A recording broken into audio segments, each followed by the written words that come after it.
B2B, berani bicara, berani wawancara. Bersama Andi Arief, bukan politikus. Oke pemirsa, berjumpa lagi di program B2B, berani bicara, berani wawancara bersama saya Andi Arief, bukan politikus. Program B2B hari ini kita mendatangi kantor dari narasumber kita. Di sini tertulis Purnawirawan Komjen Pol Ugroseno. Beliau adalah mantan Wakapolri dan sampai saat ini masih menjabat sebagai Ketua Umum Persatuan Tenis Meja Indonesia. Pengurus pusat ya? Pengurus pusat. Selamat sore Bapak. Selamat sore Mas Andi. Pak, banyak yang mau kita bahas hari ini, cuman saya lebih kepada jejak profil dulu Pak, jejak profil. Perjalanan karir Bapak dari terakhir kan menjabat sebagai Wakapolri, terus sampai saat ini menjabat sebagai Ketua Umum pusat di Persatuan Tenis Meja Indonesia. Ini kan latar dua karir yang berbeda nih Pak. Tapi saya lebih happy-nya nih mau coba membahas tentang perjalanan Bapak hingga akhirnya ditunjuk sebagai Wakapolri saat eranya Pak SBY kalau saya itu ya. Iya betul. Zaman Pak SBY bulan Juli salah 2013. Sampai Agustus ya. Sampai 1 Maret 2014. Oh saya 1 tahun ya, 1 tahun. Setengah 6 bulan ya menjabat. Nah sebelumnya itu perjalanannya karirnya diawali dari Akpol. Iya. Saya lulus SMA tahun 1974. Kemudian mendaftar Akademi Kepolisian atau dulu Akabri ya, bagian kepolisian. Langsung diterima sehingga saya mulai pendidikan di Akabri Januari 1975. Dan saya menyelesaikan pendidikan di Akabri selama 4 tahun sampai bulan Desember tahun 1978. Nah, kalau kita biasanya alumni tahun kelulusan, bukan tahun masuk. Tahun ya. Tahun 1978 ya. Iya. Nah, selama perjalanan dari lulus sebagai Akpol tuh karirnya peningkatannya seperti apa, Pak? Ya, saya gini. Saya selalu bekerja tanpa pamrih. Tanpa pamrih karena saya memang niatnya masuk Akabri Kepolisian itu bukan untuk mencari pekerjaan, untuk mengabdi. Jadi waktu pertama kali dinas 1 Februari 1979 ya, saya terima gaji itu 1 bulan 38.300 rupiah. 38.000. Nah, 300 rupiah. Nah, kalau di kurs dengan kondisi sekarang ini ya, situasi ekonomi sekarang, itu saya hitung-hitung harga sepeda motor dulu waktu itu 650.000. Sepeda motor ya, Honda itu, CG 125 sih. Ya, masih CG. Berarti 5% dari harga sepeda motor. 5% ya gajinya. Nah, kalau sekarang sepeda motor tuh harganya 25 juta. 25 juta. Kurang lebih sekarang 1.250.000. Harusnya gaji polisi perwira loh. Tapi sekarang kan sudah di atas itu, berarti sudah ada kemajuan luar biasa ya. Gitu. Jadi pengabdian ini saya selalu berpedoman pada aturan, pada hukum yang berlaku di situ. Jadi polisi kan tanggung jawab pada hukum nih, prinsip-prinsip itu. Nah, saya pedomannya pada hukum. Jadi kadang-kadang kita berbeda pendapat dengan pimpinan itu biasa. Jadi nggak usah takut jabatan dicopot. Kan itu risiko. Jadi kalau nggak berani ngambil risiko ya jangan jadi polisi, karena polisi tanggung jawabnya pada hukum bukan pada pimpinan seperti itu. Nah tapi perjalanan sebelum jadi Wakapolri, karir-karir yang jadi kesan itu saat dinas gimana? Yang pertama sebetulnya pekerjaan paling sibuk polisi kan pada saat berpangkat kalau sekarang kompol ya, dulu mayor polisi lah. Itu Kapolsek, kemudian Kapolres, itu AKBP ya, dulu Letnan Kolonel kan. Di situ paling sibuk. Jadi kemudian prestasi seorang perwira itu sebenarnya diuji pada saat menjabat seorang Kapolres itu. Ya, jadi Kapolres. Ya kan? Jadi kita lihatlah tokoh militer di Filipina dulu yang rame itu kan Letnan Kolonel Gringo Hunasan itu. Nah, di situ warnanya ada di situ, ya. Nah, kemudian saya menjadi Kapolda Sulawesi Tengah karena saya biasa untuk komunikasi dengan masyarakat yang sering konflik. Ya, Polres. Nah, jadi saya berpikir polisi itu alat utamanya, alutnya lah, atau alat khususnya mungkin ya, itu sebetulnya bukan senjata berat atau peluru bukan, ya, tapi bicara komunikasi. Ya, itu saya terapkan pada saat saya Kapolda Sulawesi Tengah, ya semua bisa saya rangkul semua pihak. Ya, kemudian pindah dari situ saya jadi kepala divisi Propam, itu yang lebih repot. Tapi saya jadi Kadif Propam dulu, ajudan saya cuma satu yang mendampingi saya kan, tiap hari masuk selama jam kerja.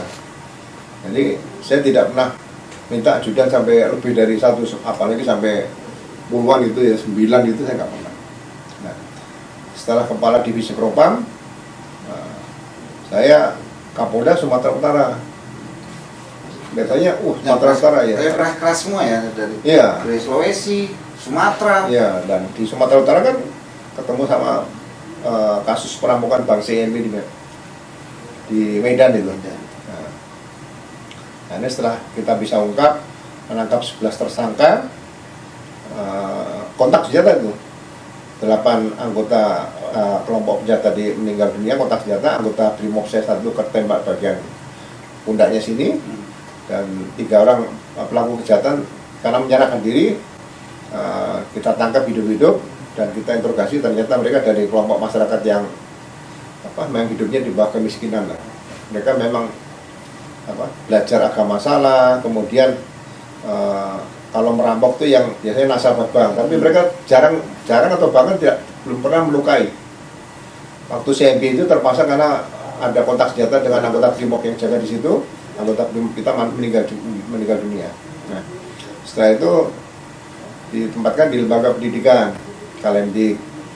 Kemudian rencana mau jadi kepala BNN, tapi nggak jadi karena usianya 2 tahun kurang.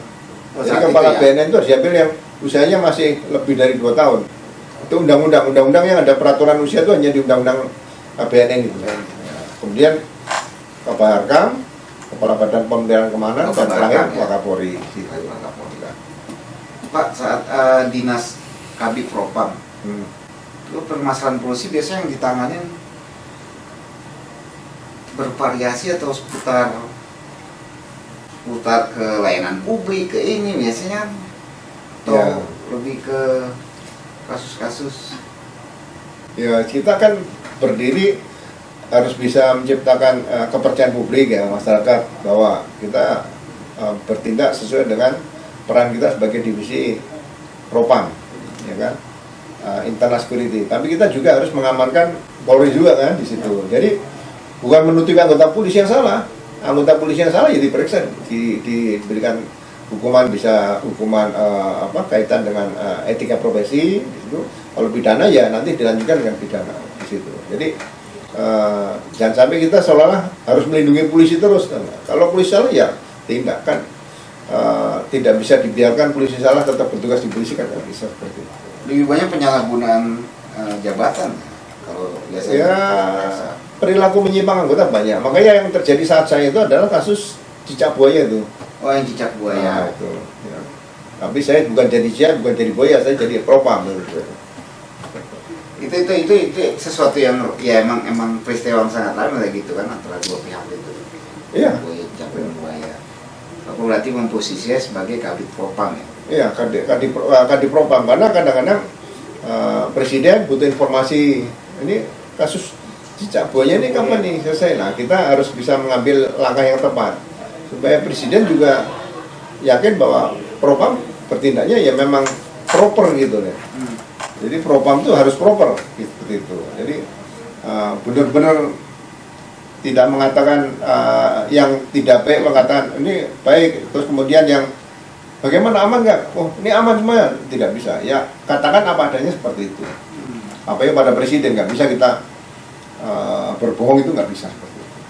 Dari perjalanan panjang akhirnya menjabat sebagai Wakapolri ya. Ya, Wakapolri itu tinggal Itu zamannya Pak Timur ya. Pak saya Kapolri Pak Timur dan Pak Sutarman. Dua itu ya. Dua itu Timur sama Sutarman. Nah, saat menjadi Waka, kasus terbesar apa Pak yang pernah ditangani? Maka kita banyak di ini ya, biasanya nggak, maka itu kan hanya bantu Pak Kapolri aja. Jadi ya sudah lebih banyak internal aja lah. Bagaimana kita memberikan pelayanan terbaik seperti itu. Jadi mengingatkan anggota aja, mengingatkan beberapa eselon yang di bawah kita untuk tetap memberikan pelayanan terbaik kepada masyarakat. Tidak operasional lagi seperti Kapolda. Ya, jabatan yang paling capek ya itu di Kapolda, Kapolres, Kapolsek gitu. Kalau Waka tuh udah nggak lagi ke lapangan lah ya, lebih ke teknis Ya, ya. biasanya kaitan dengan seleksi pendidikan. Ini bagaimana nih? Pasti kan ada yang pro dan kontra nih. Nah, kita bisa jelaskan begitu.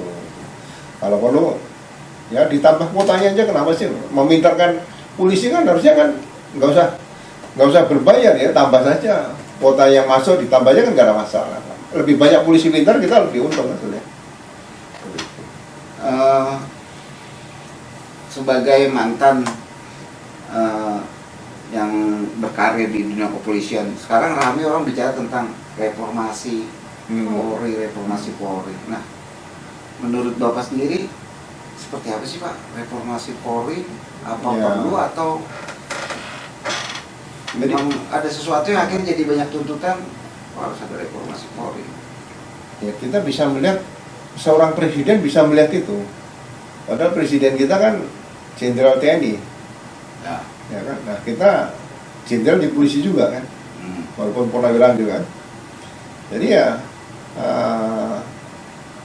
kita sebenarnya lebih bisa merasakan. Jadi kalau ada reformasi ya memang ada hal yang perlu diperbaiki.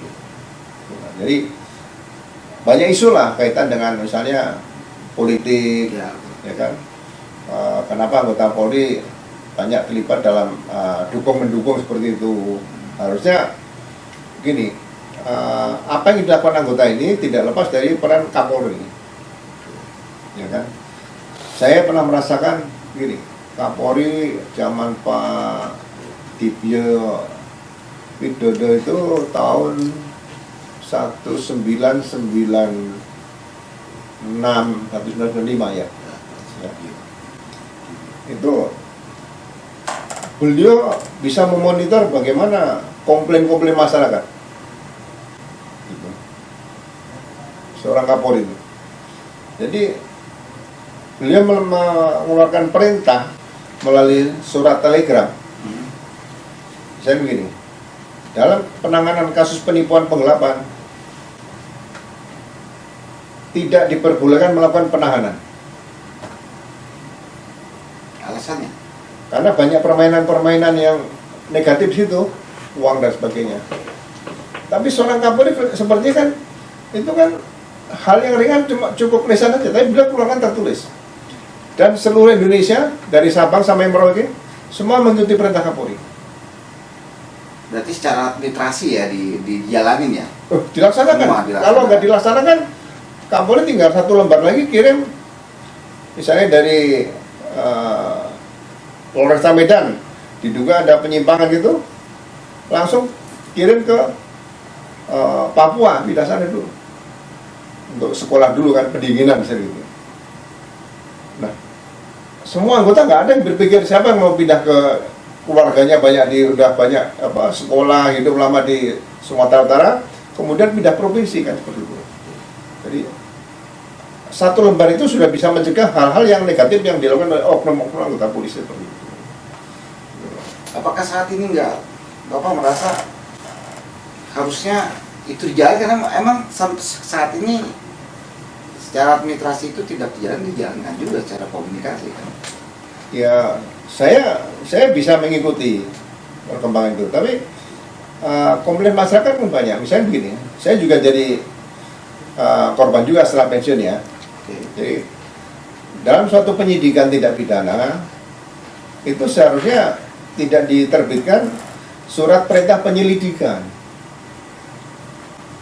Tidak penyelidikan. Jadi dulu ada perwira samapta atau pamapta dulu ya. Sekarang SPKT. Ya. Jadi kalau masyarakat lapor kepada polisi, seorang pamapta sudah bisa menilai perkara itu pidana atau ada pidana, ada perdata, Data. ada juga bukan pidana. Dan setelah dilaporkan pidana atau ada pidana dan perdata, ini langsung masuk buku, dulu istilahnya buku B2, difilter. Langsung terbit SPDP, surat perintah dimulai penyidikan. Sprindik, surat perintah penyidikan. Dan itu dikirim jaksa. Jadi bukan diterbitkan surat perintah penyelidikan, bukan. Beda, karena penyelidikan reserse dengan penyelidikan intelijen itu berbeda. Intelijen berangkat ke kantor, ada jembatan rusak, bikin laporan penyelidikan. Tapi kalau reserse, penyelidikan reserse bagian dari penyidikan. Nah, sekarang kenapa mereka melakukan setelah dilakukan penyelidikan? Nah, karena penyelidikan ini sekarang di aktualisasinya itu adalah undangan klarifikasi. Ini kan membuat malas polisi undangan klarifikasi. Ya kan? Jadi biasanya polisi harus undercover, ya kan? Mungkin kalau di narkoba ada kontrol delivery itu mengikuti bagaimana penjualan narkoba, rantai narkoba itu ya, nyamar polisi. Nah kalau undangan klarifikasi kan mau saksi, mau diduga tersangka diundang dulu. Diundang ya. Ya kan? Nah, setelah penyelidikan sampai 1 tahun kadang-kadang dianggap tidak cukup bukti, digelar dulu. Akhirnya dihentikan penyelidikan. Penghentian penyelidikan itu tidak diatur di hukum acara pidana. Nah, masyarakat mau mengadu kepada siapa? Tapi kalau ada laporan polisi, bukan Dumas ya, Dumas itu pengaduan masyarakat. Laporan polisi, kemudian ada sprindik atau surat perintah dimulai penyidikan atau sekarang dikenal dengan SPDP. Nah, kalau tidak cukup bukti, ya, sesuai dengan bukti pasal 184 hukum acara pidana, hentikan SP3, surat perintah penghentian penyidikan.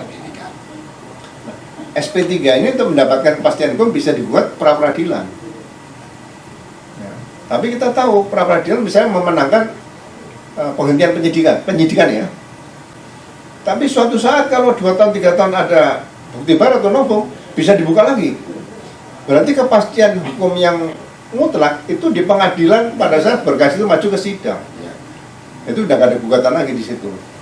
Ya, tapi nanti kan ada banding, kasasi sama PK di situ. Nah, penghentian penyelidikan ini yang membuat masyarakat akhirnya merasa tidak ada kepastian hukum. Nah, itu salah satu faktor penyebab perlu adanya reformasi. Kemudian ada bukan pelanggaran anggota atau perilaku yang menyimpang lah dalam hal pelaksanaan profesional atau tidak profesional atau ada hal lain. Nah, kemudian diputus misalnya pemberhentian tidak dengan hormat ya PTDH. Nah, PTDH bisa banding. Nah, kan aneh dalam sidang kode itu ada banding. Seharusnya PTDH itu ya selesai, tapi akhirnya bisa banding, akhirnya dirubah jadi demosi. Nah, demosi tinggal berapa tahun tugasnya? 8 tahun ya, demosi 8 tahun.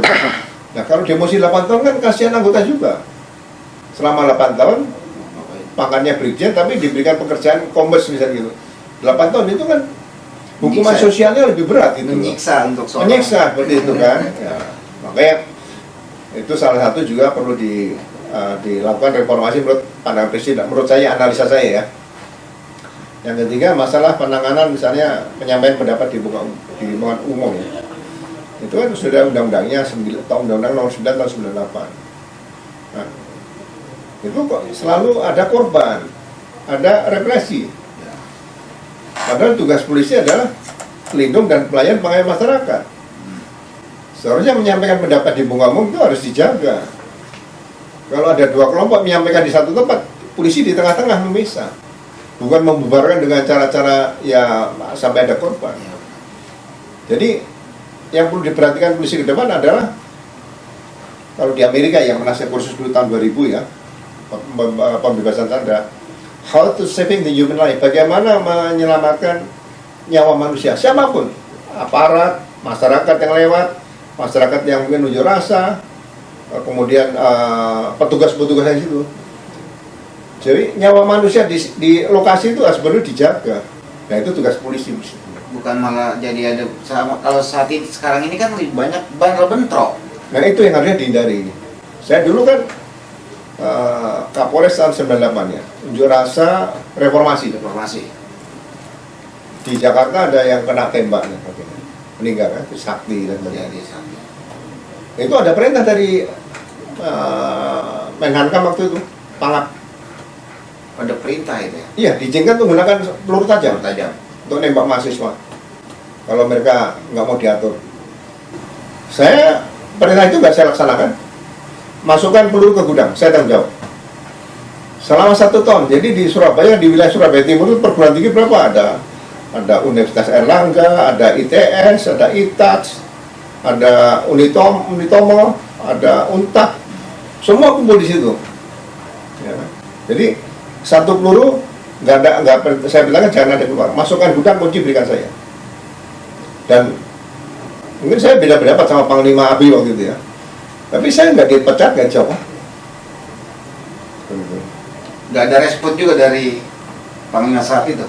Ya, saya nunggu kalau saya harus nembak mahasiswa, nembak orang mahasiswa yang unjuk rasa, saya lebih bagus saya dicopot karena nyawa manusia itu hanya milik Allah, milik Tuhan.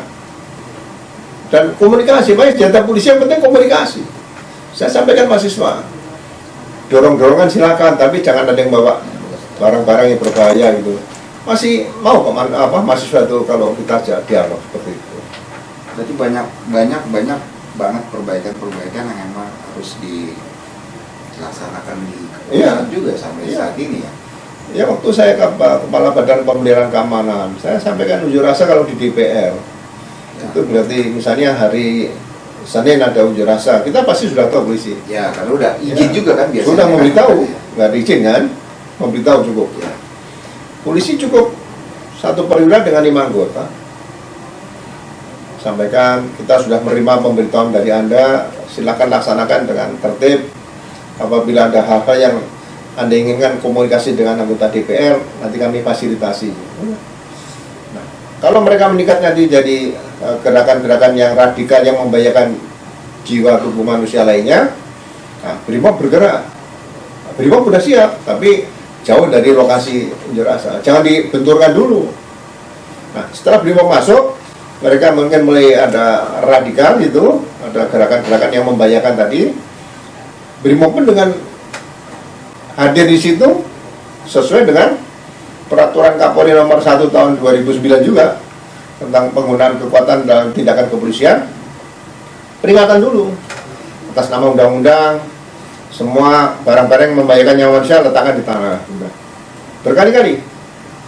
Nah, kalau mereka sudah mulai anarkis, ya, baru mereka menggunakan water cannon dulu. Nah, ada tahapannya. Kalau kemarin kasus yang rame demo kemarin, dengan ada bentrok, ada yang meninggal gitu. Ya seharusnya itu dihindari. Menurut Bapak yang harus bertanggung jawab siapa? Ya Antara pemerintah. Kapolda, pemerintah. Ya harusnya Kapolres tempat yang mengendali situ. Makanya saya bilang kuncinya jabatan Kapolres itu jabatan yang paling menentukan. Saya Letnan 2 melihat Kapolres sudah tinggi. Kalau saya melihat Pak Kapolri, melihat Kapolres, pangkatnya jauh dengan saya, lebih tinggi saya. Jadi Kapolres itu sebenarnya perwira-perwira yang pangkatnya Inspektur 2, Inspektur 1, AKP itu seken. Makanya Kapolres itu di TKP harus bisa mengendalikan pasukan di situ. Kalau situasi udah ramai gitu, Kapolres di depan, bukan Kapolda. Gitu. Oke, pemirsa, tadi sudah pembahasan tentang kehidupan di dunia kepolisian tanah air. Banyak memang yang harus perbaikan ya di berbagai sisi ya. Ya. Tadi Bapak Menciptakan sebutin. trust pada publik kita. Ya, menciptakan trust. Nah, kembali lagi setelah menjabat terakhir tuh ya Wakapolri ya. Ya, Terakhir Wakapolri ya. Nah, saat kemudian masuk ke dunia olahraga, ya. ketua ketua umum lah ya. Ketua umum pengurus pusat. Pengurus pusat ya. Pusat Pantai Organisme Indonesia. Indonesia.